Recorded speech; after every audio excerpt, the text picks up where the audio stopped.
We're going to do the path of blood through the heart today.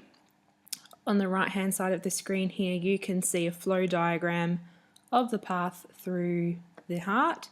We have blue meaning deoxygenated blood, and we have red indicating oxygenated blood. Okay, so if we, for the purpose of this, if we start at the inferior and superior vena cava, blood is coming back from the body, it has been deoxygenated. Just remember that this process is cyclic, so it goes around and around continuously, but for the purpose of today we will start at the inferior and superior vena cava.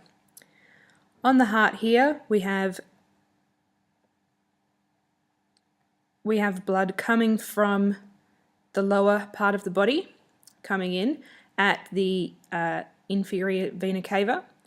We have blood coming from the top part of the body above the heart through the superior vena cava. They join up together in the right atrium. Remember that this is the right hand side of the heart, this is the left hand side of the heart. It's back to front.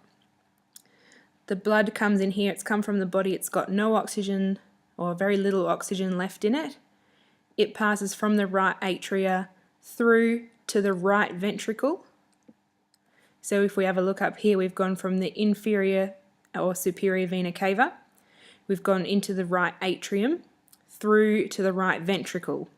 When the blood goes from the atrium into the ventricle, it passes through a valve, this bit here. The valve is called the atrioventricular valve because it is between the atrium and the ventricle. The purpose of the valve is to stop the backflow of blood. The blood can only go in one direction. The blood then continues up through here into the pulmonary artery. It passes through another valve here, which is called a semilunar valve. Okay, again, it just stops the backflow of blood. The pulmonary artery carries blood to the lungs. Okay, it splits here and goes to either side where we have the lungs.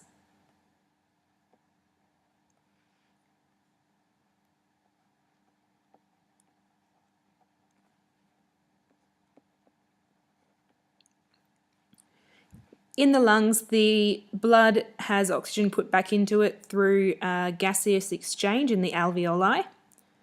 Change this to red now. The blood that comes back from the lungs is now oxygenated. Okay, these two vessels here and these two vessels here come from the lungs, and they are the pulmonary veins. The blood enters into the left atria, passes through another valve into the left ventricle, goes up again through another semilunar valve. Here's an atrioventricular valve. Goes up to the aortic arch. The blood that keeps going down goes down into the lower part of the body. The branches of the aortic arch go to different parts of the body. And that is the end of the cycle. So if you follow along here, we start with the inferior and superior vena cava. We go through the right atrium, through into the right ventricle, passing through an atrioventricular valve. The right ventricle goes into the pulmonary artery, passing through a semilunar valve, which goes to the lungs. Within the lungs, the blood is oxygenated again, comes back to the heart for a second time through the pulmonary veins, goes into the left atrium, goes through another valve here, atrioventricular valve. Remember, it's between the atrium and the ventricle.